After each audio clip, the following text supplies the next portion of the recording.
Welcome to the Matt podcast. So you are the co-founder and CTO of a very buzzy, very ambitious generative AI startup company called Poolside. And you are building, and I quote, the world's most capable AI for software development and the applications to unlock the potential of developers. The company is just a few months old, but you've already raised 126 million in seed money. And this is actually the first time, I believe, that you all are talking publicly about what you've been building at Poolside. So we're particularly grateful that you're joining us today and very much look forward to the conversation. No, thank you so much for having me, Matt. And we've known each other for a while now, so it felt like a good first place to have a long-form conversation about what we're doing at Poolside. All right, wonderful. So first things first, tell us about you and your journey. Yeah, so I'm essentially a computer geek. I started programming when I was about 10 years old, to the graces of someone in my school who was crazy enough to write an operating system, but smart enough not to want to write the drivers. So he taught me how to program, and that unlocked a passion that's kind of held true throughout my entire life till now of building software. That's gone through different journeys. I found myself founding companies for a while. There's probably one in particular that's very relevant for Poolside in today's conversation, and that was Sourced. So back in 2016, I was building Sourced. To the best of my knowledge, we're the first company in the world that was dedicated to applying deep learning to source code and software. And so this was in a time pre-transformers. We ended up starting with RNNs and then graduated to LSTMs, and we went down a whole host of different solutions. And that's also a little bit how I met my co-founder. I'm actually not sure if we've talked about this on any recording ever, but Jason, for those you don't know, is my co-founder. In 2017, Jason had just become CTO of GitHub. And GitHub made an acquisition offer for Sourced. At the time, Jason, some of the other members on the team already had a forward-looking view that AI was going to become highly relevant in the process of building software. And we had a lot of the things running, things that today that look like Copilot, where you could, get code suggestions based on natural language instructions. And while our board couldn't get to an agreement on the number with GitHub, which I like to joke with them, they later regret it when GitHub sold, like a year later for an incredible multiple. Nonetheless, Jason and I became friends, and that led us to, building a friendship over the last 6-7 years, also our own podcast. And yeah, that gets us to earlier this year when we started Poolside. But before I dive into that, happy to take guidance from your questions here before I narrate like a founder. Yeah. No, I think that's great. Maybe just another word on Jason's background. So he was CTO of GitHub, and before that So he was, before the CTO of GitHub, he was the engineering leader, VP of engineering at Heroku. And before that, he was at Canonical, running a big part of the Ubuntu Linux team. Both of us had a long-term passion for software development, how we do it, and for developers themselves. Yeah. And after that, he was a VC at Redpoint. So it's an example of somebody who was a VC and went back to the operating, presumably getting very familiar with the joys of being a VC on a daily basis. Yeah, I got to see that journey up close as a friend. And I think, Jason at heart's a builder. Well, I know he really enjoyed his time at Redpoint, and it gives you, this broad view of what's happening. I know at the end of the day, Jason wants to get in and build. I think we're in that sense very similar. And yeah, that culminated in us having conversations at the beginning of this year, which led by the end of April to us starting a company together. All right, so let's jump right into the overall vision for the product. What is it that you guys are building, and why did you choose that specific problem to go after? So I think we're taking a step back and kind of where Jason and I found ourselves at the beginning of this year. We like to jokingly say amongst ourselves that Poolside exists because of an OpenAI-induced existential crisis. And we are incredibly deeply grateful to them for it.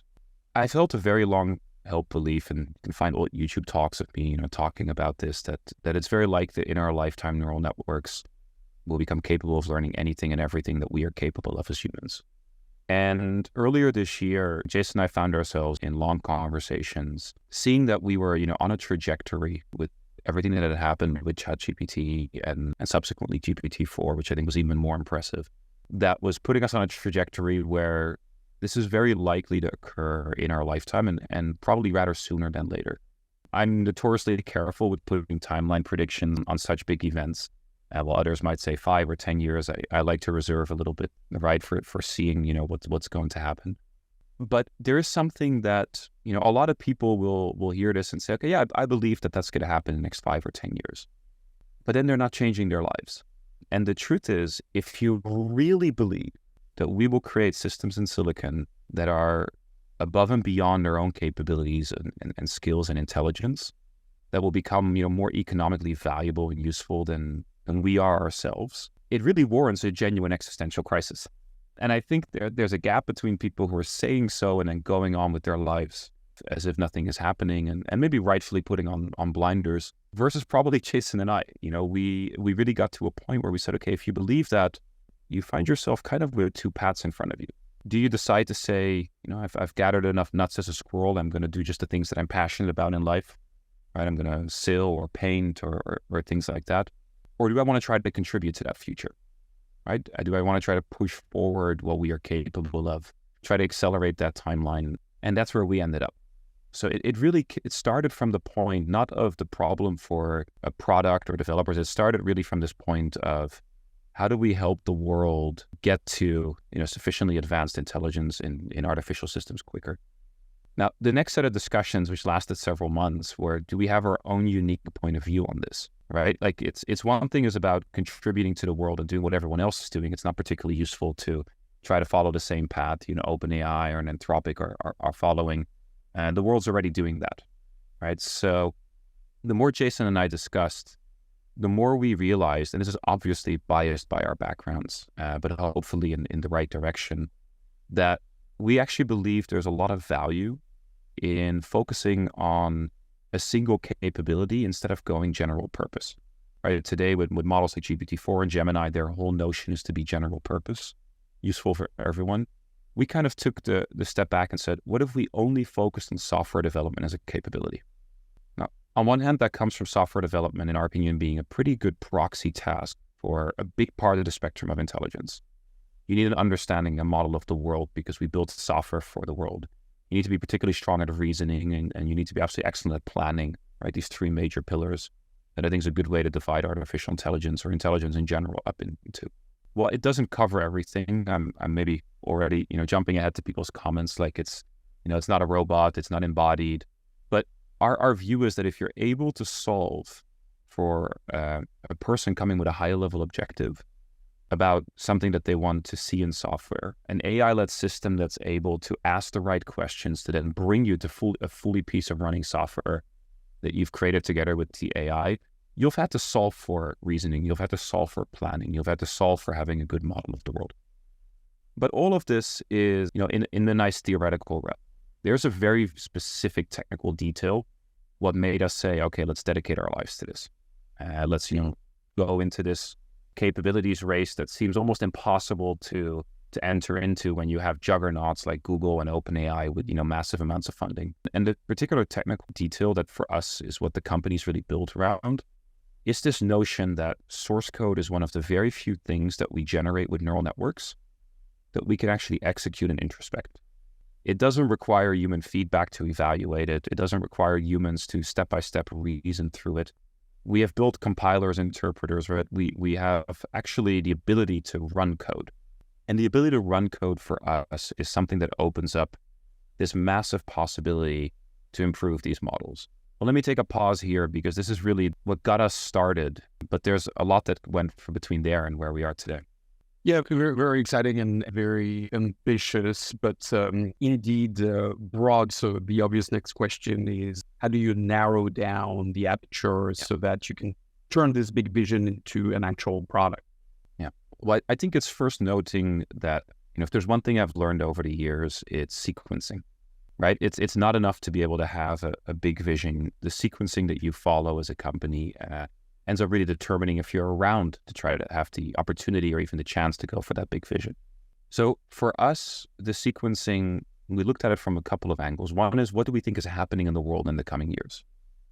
Well, the first thing that I think is at this point almost uncontested, but frankly, when I was building Source, most people didn't think would happen, is the fact that the majority, if not all, developers in the next couple of years in the world will adopt some form of an AI pair programming assistant. As these systems and the models behind them and the applications become more capable, more useful, it's going to feel incredibly subpar. It'll be like, trying to work without tools almost to be able to create software. And so knowing that every developer very likely in the next 24 months is going to adopt an AI pair programming assistant, this was really the part that we said, okay, this is a good place to start. right? This is assisting people. We're not at this autonomous future yet, but it forces us to focus on solving for the big things we need to solve. Because if developers are comfortable and trust that they can give instructions to a system and the system reliably does it, fix the bugs for them, write the code for them, write and run tests, etc., set up infrastructure, then you are getting in the direction of having to solve for reasoning planning that can get us to a more autonomous future. So we see this as kind of a 2 to 3 year window where it's really around assisting developers. But the rate at which these underlying models are increasing in capabilities, we don't think we're more than 3 years out to that point where a non-engineer, someone with no coding, software development background, is able to come and give one of those high-level vague things of what they want built, right? Because that's what we kind of do as humans all the time. Like, I want an app that does X, Y, or Z. And then a system that can then actually ask you the questions to refine what it is that you want, to then actually building software for you. And that first, couple of years of an AI assistant is powerful, but the world isn't standing still, right? We're seeing lots of startups and people inside companies building on top of these models, trying to build more autonomy in them, trying to build agents, trying to not just make it part as a pair programming system, but trying to drop this everywhere in the software development lifecycle, which is why also it's important to us to see ourselves as kind of a company that does two things. We deliver this AI pair programming assistant, full application stack with the models, I think fully vertically integrated with our own foundation models trained from scratch, but then also exposing those models with an API to allow other people to build all the other experiences on top. Because we think there's just too much to be built on what a single company can do. Okay, great. So are you starting with something specific, be it a language or front end or back end, or is the idea to go very broad from? Okay. If we work our way a little bit up the stack, the first thing for us that was really important is that the capabilities of these products are determined today by the capabilities of the models underneath, at about 80, 90%. There's some things we can do with the application layer to improve the experience, but fundamentally, who's still talking to Siri versus who's talking to ChatGPT, right? And so we treat the world as kind of two races that are happening. There's a race for users, right? A go-to-market race. How do you get in front of every developer in the general domain, but also in enterprises? And then there's a capabilities race. And you do not want to be Siri while OpenAI is bringing out GPT-5 or, Google's coming out with, a more capable model, because your whole business falls apart. Because at the end of the day, right, why we build products is to deliver value to the end user. And the nice thing about developers is that they're the first people to leave you if something else is more capable. And AI is only going to get so good at writing a sales email that the salesperson is not going to get a differentiation anymore between one model and the other. But we have a huge journey ahead of the capabilities of these models to assist in software development, that difference in capabilities makes up for a big part of the experience, which for us, why the starting point was, let's build a general purpose model, fully oriented only on software development as a capability and completely from scratch. So from starting from determining our own, training data to even architecture of the model, to how we then improve it via reinforcement learning from code execution feedbacks. We'll end up talking about more, and a lot of other areas. But in terms of what we're delivering to the end user, we're starting with a direct competitor to GitHub Copilot X. And so natural language, multi-turn dialogue system, where developers give instructions of what they want done while they're in their editor. That's our starting point and what we're going to be bringing out next year to users. Okay. So thank you. Let's dive into how it all works. So you mentioned you're building and training your own LLM. And as I was prepping for this, I read that part of the idea is to allow, and I'm quoting, allow your LLM to improve by completing millions of tasks in tens of thousands of real-world software projects. And you call this approach reinforcement learning from code execution feedback. Do you want to get into this and explain what that means? Yeah, so we can kind of look at the training of our model as two parts. One is the actual training of the base models, so everything that we do there, and we can dive into that. And then after we've trained our base models, what do we do to really improve them specifically for being more accurate at going from instructions to code that is useful to the end user? We throw this under the umbrella term of RLCF, reinforcement learning from code execution feedback. But it really comes down to an idea that even started back in sourced in 2016 or 2017, which is that it's not enough to show these models, essentially have them learn how to code from showing them massive amounts of examples. And I want to emphasize one thing: our models are not only trained on code. Our data split is about 50-50 between language and code. We process web skill data. But our point of view is that, well, if you treat pre-training, the training of a base model, as kind of the model reading the textbooks, when does it do the exercises at the end of the textbook, right? And today we don't. We've heavily invested in the world in reinforcement learning from human feedback, or human preference, which, allows us to say what answers we prefer, which to some extent is a little bit like doing it's like judging the answers to questions at the end of the textbook, but it's not actually asking these models to complete the exercises. So what we have seen from our work is that if you take a large language model, a sufficiently good base model, and you give it an instruction to write some code or fix a bug that it's not able to successfully complete today, very often with the right guidance and environment, you can get it to successfully complete it. So how does that manifest in practice? We have an environment that we're building. Actually, we should probably update the website soon, because we will go past tens of thousands of real-world software projects, almost already are. We're already at the scale that is 20K plus, and we'll be scaling up even further.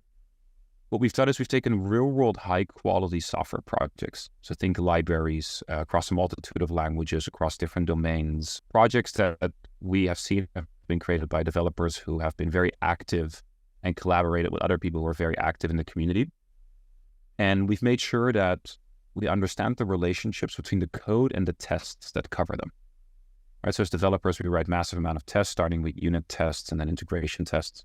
And these unit tests, right, have a coverage, right? They cover certain pieces of code. And unit tests are incredible because unit tests are fundamentally, rules that we have written as humans to see if the code successfully does what we intended to do. So you can probably see where I'm heading here already, right? We have these millions and tens of millions of tasks, and next year scaling up into the hundreds of millions that developers have previously done, for which they've written rules to test them. Now, this is where we start. We take essentially advantage of that. We synthetically generate instructions, instructions being, tasks, things like write code that does X, fix this bug, etc. Synthetically create these extremely large instruction data sets, and we ask the model to try to complete this instruction. Now, this is where you could already make a lot of headway. If a model is able to complete it or not, the next step is giving it the feedback from the environment, which is the interpreter or compiler. Right, I run my tests, the code doesn't compile, throws an error, or only 2 out of 5 tests pass. But this is still pretty sparse feedback and sparse rewards. And it's also a singular back and forward, right? It's the model and it's the interpreter, and it's going back and forth. And this is useful. This helps models, and you can even try this yourself with any model that's out there, right? Usually by pasting the error from your interpreter or compiler, it might get a step further in its reasoning. We've taken this several steps further. On one hand, we've made massive investments in planning algorithms that are very unique and specific to Poolside that allow us to actually efficiently explore different solutions to a task. Think here a little bit of what we see with AlphaGo and these kind of systems where there's an exploration step. The way that we tackled this is particularly interesting because what we've really learned is that if we think about how we as humans solve a programming instruction or task that we're given, we don't explore 7 variations of code straight away. We actually build these kind of natural language plans in our head. Right? We start writing code, we start thinking a little bit, okay, I'm going to do this next. We build essentially a set of steps. We use we use that to inspire what we call natural language planning. So for every single problem or instruction, we'll explore different possible plans on how to solve it. And this is great because this solves for an entropy collapse problem that you get if you're trying to get large language models to probabilistically explore code. At some point, it's just going to put out garbage. And then for each of these plans, we explore different code solutions. There's some secret sauce that I won't go too much into that goes beyond this, but fundamentally, the idea is that we built this extremely large, constantly growing real-world data set of tasks that developers have already completed. many of which we exclude from our training data, not all, but quite a few. And so that we have a good ability to understand how good these models are getting. And then we use the model to explore both a natural language solution space and a code solution space. And what we have found consistently is that the models are able to start finding solutions to instructions that are not in the training data, that are more diverse. Often they'll find multiple solutions, different ways with code, and even also sometimes radically different to find a solution to the task that was given. But more so, they find more and more solutions. By having this exploration and planning algorithms, what before with even a single shot or a multi-shot back and forth would be incapable of finding that answer, now it comes up with the answers. Now, this is, of course, highly reliant on how good your base model is, right? Your base model has gained a set of knowledge and some, limited skills like reasoning and such. And if, there's no good reasoning capabilities in your base model, which also comes from language and not just code, you'll never find the solution. We use all of this data with a whole set of rewards and reward model and a couple of other things that we do that we're a little bit more, say, not as transparent about, to then feed back to the model when it succeeds, when it fails. And it's that RL loop that is very interesting because since it's programmatic, since we have an oracle of truth, we can scale this up far larger, right? Magnitudes larger than what you can do with human feedback today. And it changes a little bit the mindset, right? We often think about reinforcement learning from human feedback as not really teaching the model something new, more kind of correcting it or aligning it to our preference. But our view is, and we plan to show this as we scale up even further, that reinforcement learning can teach these models new things. It can essentially take away the fact that it's had so much confusing data during its pre-training that we can actually get to a point where these models are becoming better and better at going from instructions to code that works. And that's kind of the starting point to build on top of. Mm-hmm. Are you finding that the model solves problems in a way that a human coder would not already, or do you expect to find that in the future? One of the things that is, I think, surprising for people is that the model is often more eloquent or stronger at explaining what the instruction or problem is.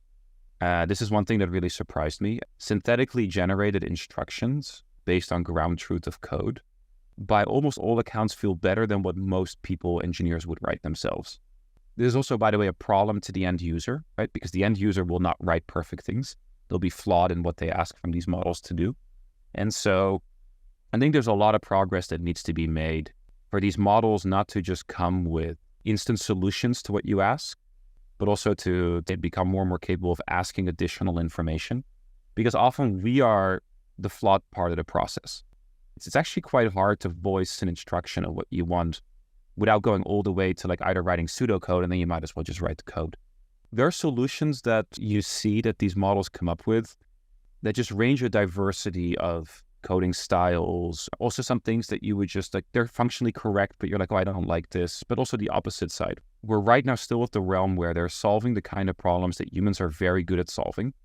So I don't think we're at a space yet where we can start seeing truly, incredible feats of programming. And this has a lot to do with, we're still really living in the realm of kind of function file level, what these systems are able to create. But we're not yet at the place where we can truly have, generation that spans to something far more complex. I don't think we're that far away from it, but there's some work to be done there.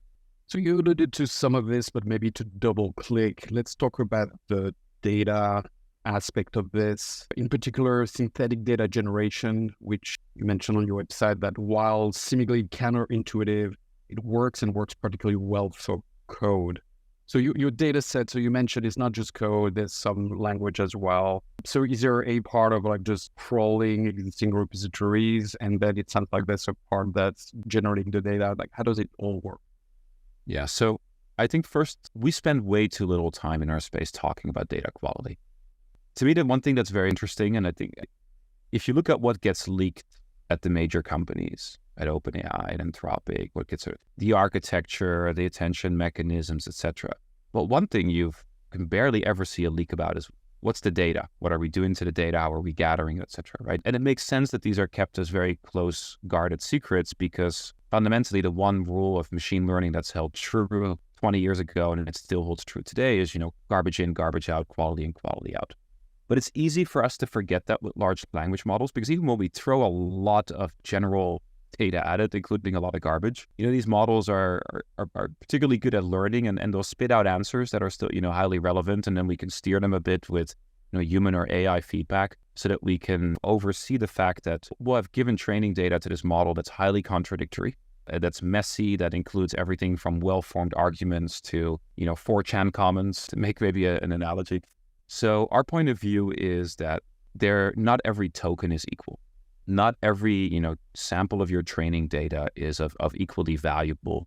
This sounds like a lot of common sense, right? It's the same thing how we learn as humans. If I give you a high quality textbook in a domain, it's going to be a lot better for you to learn from than if I, just throw 500 random papers at you that are roughly related to it.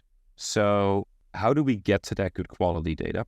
Well, our belief is that it needs to start with try to gather all the data. Try to gather all the, everything that's ever been published on the web, everything that's published in open access research.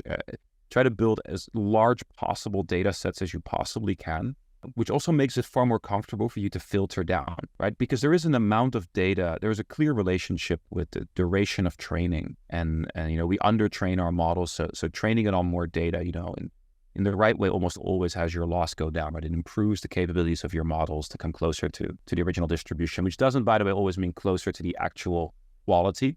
Because if your distribution of your data is garbage data, well, then it doesn't really matter how good your loss function is. But fundamentally, it starts with trying to build these very large data sets. And we do that, right? We essentially think here the crawled web, special data partnerships that give us more access to data that isn't publicly available.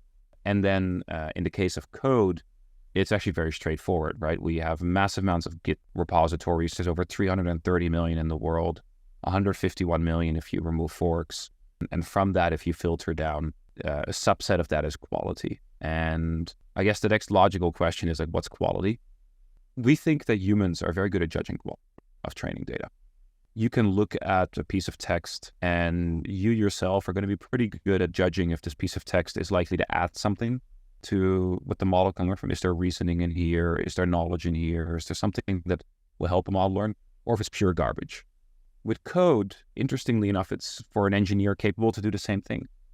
We can look at certain files and pretty quickly reason to the fact that this is unlikely to teach the model as much as another file, right, comparably.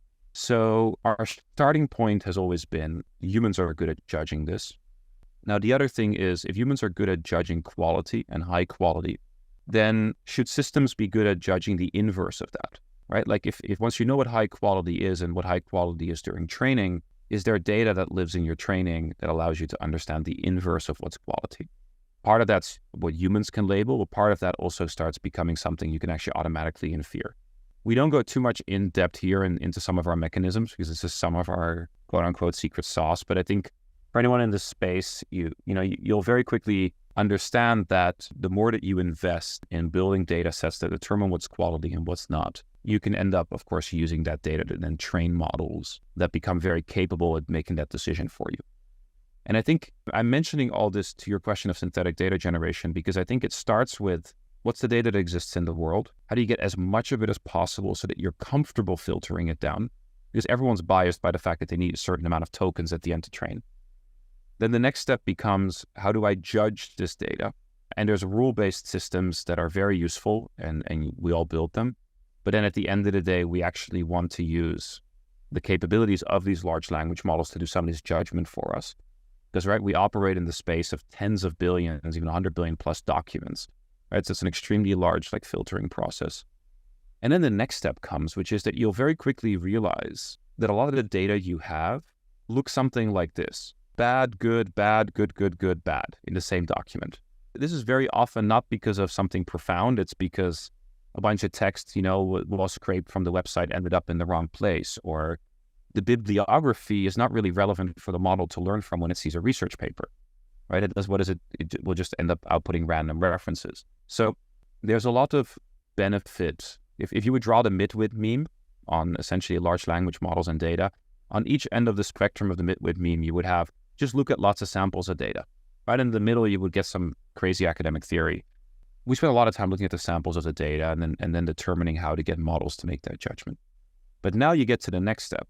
If you know that you have something that has partial good and partial bad data, or it's good text, but it could even be done better, right, for a model to learn from, that's where you start getting into the slight area of synthetic, right? It's where you start getting into the realm of, can I use models to modify this data?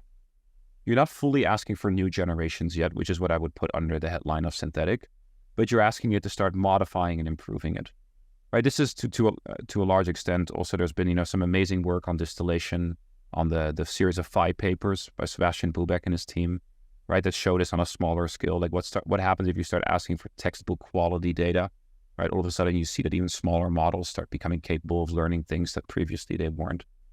So the next step is modifying it, and now this is where a lot of compute goes into, right? This is, I think that when you're dealing with tens of billions of documents. And you try to start modifying data and you start using models, your inference cost gets very expensive. So you have to kind of make this trade-off of what we're able to do.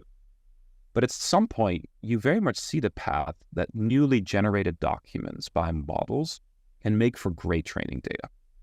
Now, there's a lot of people here who will then say, but it's impossible. How can a model learn from something that, it was improved from its training data? I like to argue that we do this all the time as humans. We'll have professors and they'll read a whole bunch of stuff and then they'll write a textbook, and that textbook is then what we use to teach people. But with code, you can't argue with it. And what I mean by that is, to our earlier point of reinforcement learning from code execution feedback, when I see our model combined with planning algorithms, exploring a space where it's finding novel solutions or new code that wasn't in our training data to solve for an instruction, that's pure synthetic data. Right? Like no one can argue that if a piece of code that solves for a problem in a code base that you can search and not find back in the training data by any similarity measure, that it is synthetic. And I think this is easier for people to reason about when they see this with code. And then you very often get, but that will never happen in language. But the process is the same thing. I think with images, we see this as well. There's a point right now where you might look at something that's generated by a Bard or a Midjourney, and you can no longer argue that this is a valuable picture, right? It's unique. It didn't exist before. So why shouldn't it be training data? And so this is kind of our view. Now, if you extend this a couple of years out, and this is where some people will probably have objection with us, we think that this will go so far that we will kind of recycle all of the world's real data into higher quality new synthetic data to a point where you can't reconstruct source data anymore. And us running out of data in the world isn't actually so much of a problem. We will just end up generating from essentially recycling it, cleaning it up, kind of like how a professor will read, documents, articles, and then turn it into something of a higher quality. We think this will happen at scale with pre-training. The reason it doesn't happen today is because it's too compute expensive. But the world solves for that with time. Right. So it's becoming reasonably well known in the world of generative AI that in addition to the model and to the data, a lot of the core work that needs to take place to make things happen has to do with engineering rather than machine learning.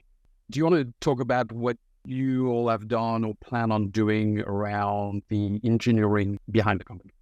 Yeah, so it starts with culture, right? Who do you hire? Who do you bring on? And first of all, I want to say here, I think there's different paths that can work.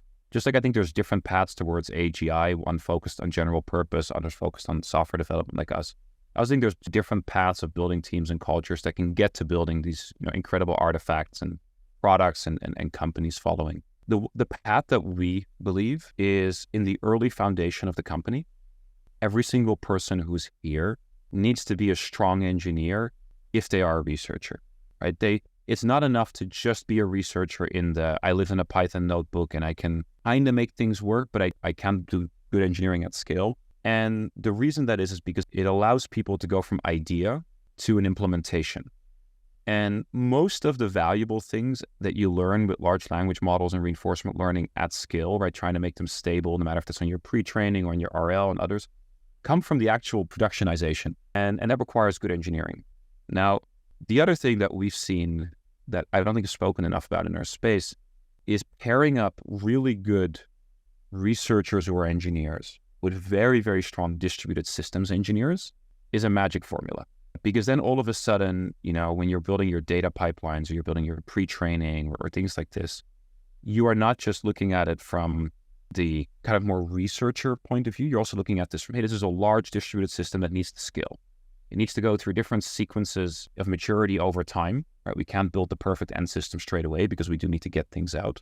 And this is probably for us, one of the best decisions we made early on was by bringing us some absolutely incredible distributed systems engineers person who was responsible staff engineer for Uber Payments, person who built his own cloud company over 11 years.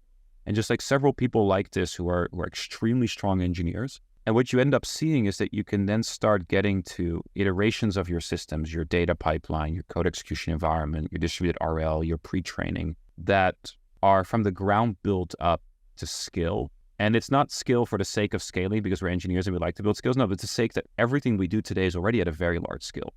The other thing that surprises a lot of people about us technically, and again, multiple paths to the same goal, is that we didn't take Megatron or DeepSpeed or kind of the big open source frameworks for training large language models as our base. We built our own from scratch. We built our own distributed training for our pre-training stage. And this really was for a very specific reason. If you want to be on the frontier of models, right, we want to beat OpenAI, Anthropic, Google. We very, publicly will say this, like we want to be better at anyone else at software development, right? This is to your quote earlier, trying to build the world's, most capable AI for software development. You need to, from the ground up, understand your architecture. You need to be able to modify, you need to be able to try things. And there's so many layers that we have built into some of these frameworks because we've generalized them to lots of different model types. We've had lots of people contribute to them that you don't really know why your loss is exploding anymore if you're using Megatron. Is it because it's a wrong implementation? Is it because of the architecture? Is it because of the containerization that people put underneath? And you can just keep, it's likely not the containerization, but you can kind of see that there's a lot of complexity. And so we built this from scratch. This also led us to do something that is another big surprise. Is that we've decided to scale up RevNets, reversible layers. So to the best of our knowledge, I think we're training the world's largest models using reversible layers that we've seen, at least, and nothing else that we're aware of publicly. And this is something that a lot of people were skeptical of, but on our side has proven to work incredibly well and has opened up a path for us of scaling large language models, pre-training, far more compute efficient than what we've seen, some of the more traditional architectures like Llama and others have been able to do. So it's choosing to make some of these big bets early on the engineering, having people who truly understand it full stack, having researchers that, build things end to end from their idea to working. All of those things add up to giving you a lot of velocity. And as hopefully we'll show in time, add up to building things that are of really high quality.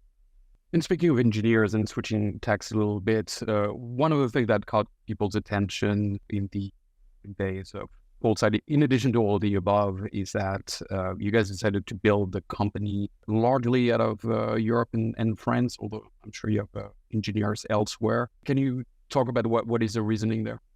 Yeah, so in the very early days of the company, we started April 25th officially. And so we were just, a couple of people and we went out and started recruiting. And we were primarily recruiting in the Bay Area in the first weeks of the company. And one of the things that we had done, and our very first hire was a head of people, someone I've known for a very long time. She's an absolute machine at what she does. And together with her and one of the early founding engineers, we built this very large list of talent we found relevant. Right? This was just like doing the work, like looking at GitHubs, research papers, LinkedIn's, like all ourselves, and we went through about 3,200 people that we ended up putting on the list. And we had this location column, like think genuinely Google spreadsheet, like where's someone based. And at some point we looked at all these locations and we're like, we should try to group this between Europe and North America. And now let's filter it on all the people we considered good and all the people we considered incredible. It was like reject, good, or incredible was our criteria. And then we found a 50-50 split between Europe and the US, or Europe and North America. And that was surprising to us. And Jason at the time, I think was the one who said, he has this phrase I really like. He always says, we should zig while others are zagging. If you can't, and not for the sake of it, but you can't compete with an OpenAI if you're doing exactly the same things. And so throughout these weeks, in the Bay Area, we started also interviewing some people in Europe. And we kept hearing the same thing over and over again. The best people who were deciding to leave one of the major FANGs or who were in a place that was less known, none of them wanted to join OpenAI or Anthropic. And we asked why. They said, well, I don't really want to be on the secondary semi-commercial office in London, far away from the center of like where things are happening. If I'm going to, choose to leave my credibly paid job at Google or go for something new or join a risky or early stage company, I want to be at the heart of things, right? I want to have an impact. And that really for us was like a switch. That was like, oh, wait a second. We have the numbers, we have the data. We're hearing qualitatively that these are people we're not competing with others in the space. And at the same time, where we were in the Bay Area, realizing we were going to be competing, obviously, for every single person with OpenAI, with Anthropic, with some of the others out there. And so we, through a whole bunch of other series of events, ended up on a plane to Paris and had an incredibly warm welcome from other founders and people there. And it became very clear to us that there would be a huge advantage if we built from Europe. We are at our heart a global company, right? I'm European, Jason's American. We have members of the team in the US today already. We don't see ourselves as a European player or a US player. We see, hey, we want to build a global company. But it was clear to us that from an engineering and research perspective, there would be a huge initial advantage in building up that team in Europe. And that's proven true so far. We've built a team now that's slightly shy of 25 people. And, we've interviewed, I think, about 700 plus people to build that team, not an exaggeration. And yeah, we've just been incredibly grateful and inspired with how much talent there is across Europe. Wonderful. All right. So to wrap this up, maybe walk us through what happens next in the next few months or maybe year at the company. What should we expect? Yeah. So the most important thing that you need to expect from us and hold us to is a product, right? We want to get things in the hands of developers in your editor that are backed by our own model that is going to make you more productive, essentially more and more offload a lot of the work that you do in combination with an AI system. So that's what you can expect from us next year. A productization, a model coming out, both behind an API and as a product experience. You're going to see us continuously push the boundaries of the capabilities of these models. So we don't see ourselves as, the 1 in a 6 month update. I think we're heavily inspired by Mid-Journey style efforts of constantly improving and bringing out new models that back these application experiences. So that's what you can expect. At the same time, what you can expect from us is that we believe it's important to build a real business with real revenue. It's massively costly to be in the capabilities race because of the underlying compute. And, while it's incredible that there's an amazing funding environment that allows for, extremely large amounts of funding upfront, similarly like how people back, SpaceX or, biotech companies, right? Very different than SaaS software. We also know that like the best way to back ourselves is through business that makes revenue. And so you're going to see a strong emphasis of us of also bringing Poolside into enterprises, into complex environments where there might be 10,000 or 100,000 developers, where the model needs to continuously learn and be fine-tuned on their data, where it's not enough to just bring something that's more general purpose software development in. And so you'll see a strong emphasis from us of not just bringing things out in the regular world via cloud product, but also very, very strong effort on doing things in the enterprise. A lot of stuff of that we're already starting today. And that's how we think we will blaze a path to building a business that becomes, valuable and worth its own valuation. Very exciting. Eiso, thank you so much.